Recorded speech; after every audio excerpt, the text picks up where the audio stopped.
I've just let go of a dream that I've had since I was 12. And I'm nearly 50, so that's 37 years of dreaming this dream. And in the last few weeks, I have officially released it and let it go.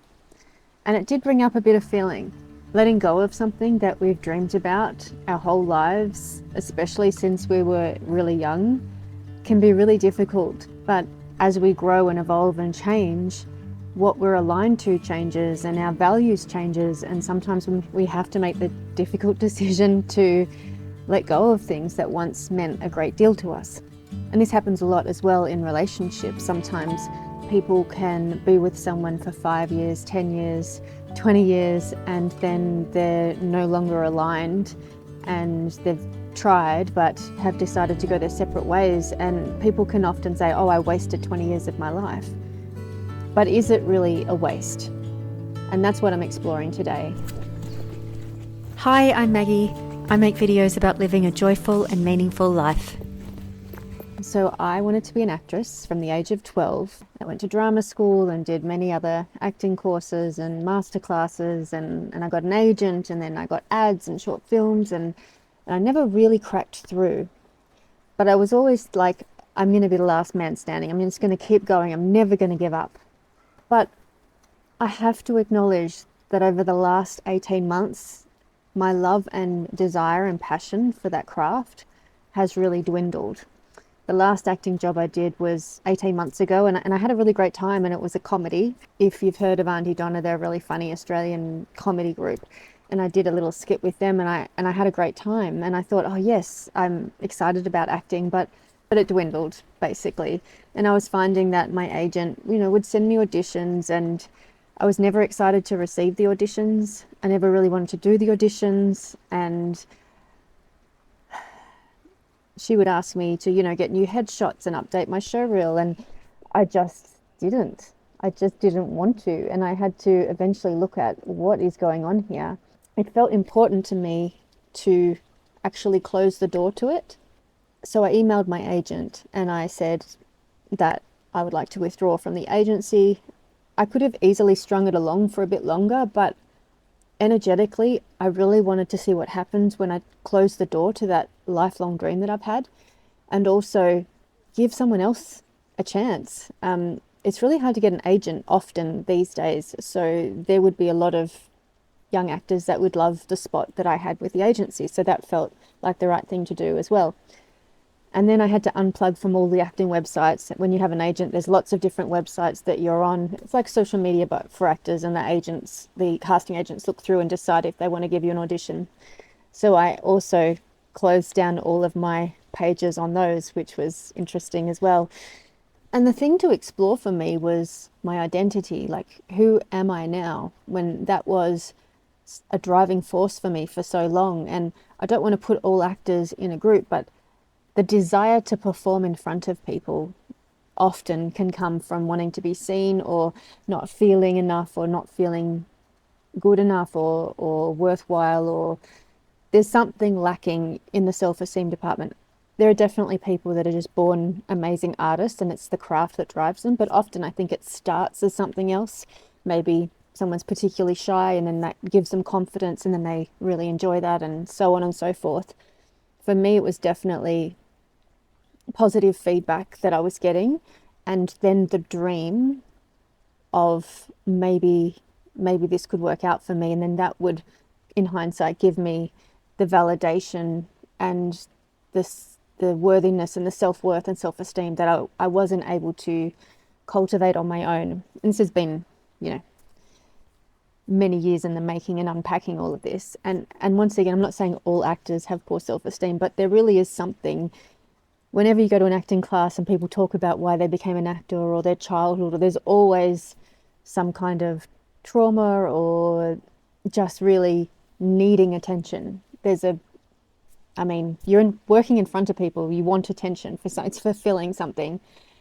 My partner's an actor, but I really put him in the artist category, the true artist category, because he can act and wants to develop his craft and get better and better and better, regardless if anyone's watching or not, which I think is really noble.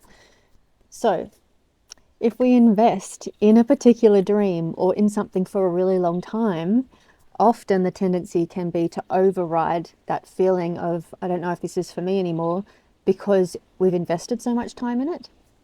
It can be really difficult to let go. And who are we without that thing? And am I a failure? That's a big one. Does it mean that I failed because I gave up? And does it mean that the last 37 years was a waste? Should I have been doing something else? You know, a lot of people feel that way in relationships. They might be with someone for a year, 5 years, 10 years, 20 years, and then it doesn't work out. And then they think, I wasted my life. I wasted my youth. I wasted my time. I don't think it's a waste.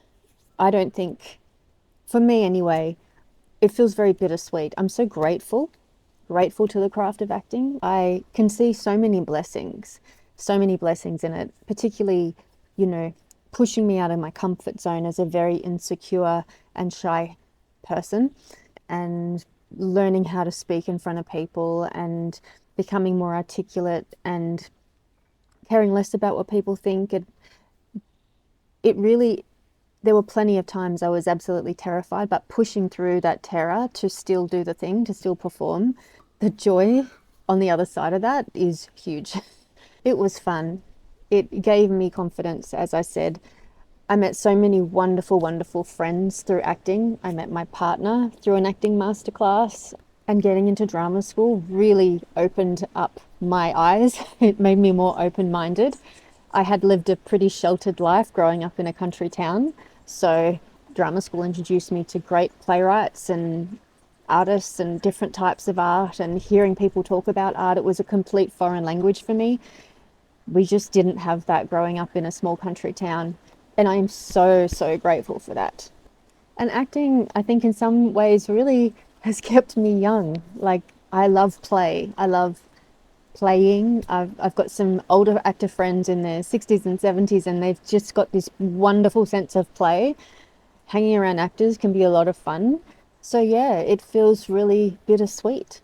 I feel like the craft of acting has given me so much and has contributed so much to changing and shaping and evolving me. One of the things about acting is it's one of these industries where often you're waiting to be chosen, which Joe Rogan actually talks about actors, and I don't think he's that far off. It's really weird when you have to wait to be picked all the time. And so choosing myself is really important. Choosing myself and not waiting for someone else to go, yes, you're what I want, or you're acceptable, or etc. I mean, everyone knows actors face a lot of rejection, and that does do something to you. And I'm really happy to be unplugged from that system. And sometimes when I'm around actors and I hear the actor talk, and it's like, oh, I don't miss that part at all. Not having control over, not your destiny in a way. I mean, you can always work on your craft and get better and better, but there is a certain amount of waiting to be picked that does something to you. It honestly wouldn't surprise me if in a couple of years I check into an acting class, but it would be from a completely different place. It wouldn't be trying to fulfill something within me. It would be purely expression and fun and play. So I'm curious if any of you out there have faced a similar dilemma where you have to let go of something that you thought would be your forever. Maybe it's a relationship, maybe it's a career dream.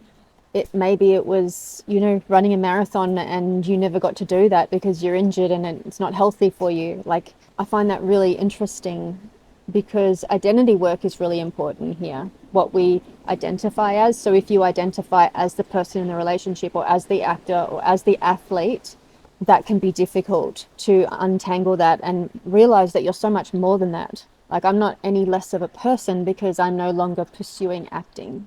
You hear of it all the time with sports stars, like, you know, going off the rails, getting on drugs because I just can't cope with going from one environment where they're very successful and adored into another environment where there's no one there.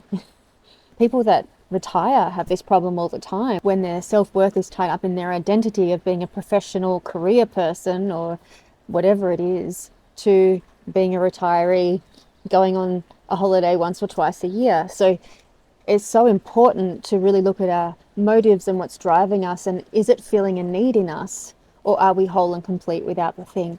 I'm really interested to hear your comments. I'd love to hear what you guys have to say about it. Also, just want to throw in that my sister Kathy and I, we run a group coaching program for women. It's a 4-week program, and we unpack a lot of this stuff, identity work and habits and patterns and sabotage. And it's a really beautiful, warm and nurturing container. The feedback has been really, really wonderful, that it's a very nurturing space, helping people kind of jumpstart themselves, getting themselves back on track. Whatever being on track means for them, whether it's pursuing something that they've put on the back burner, or getting their health back, or starting a YouTube channel, or whatever it is. It's a really wonderful, nurturing way to take action on the thing that it is that you would really love to do. Your next dream. Editing Maggie here. I forgot to say the link is in the description for more information, and our next intake is in July. So nice to talk to you guys. Lots of love, and see you in the next one.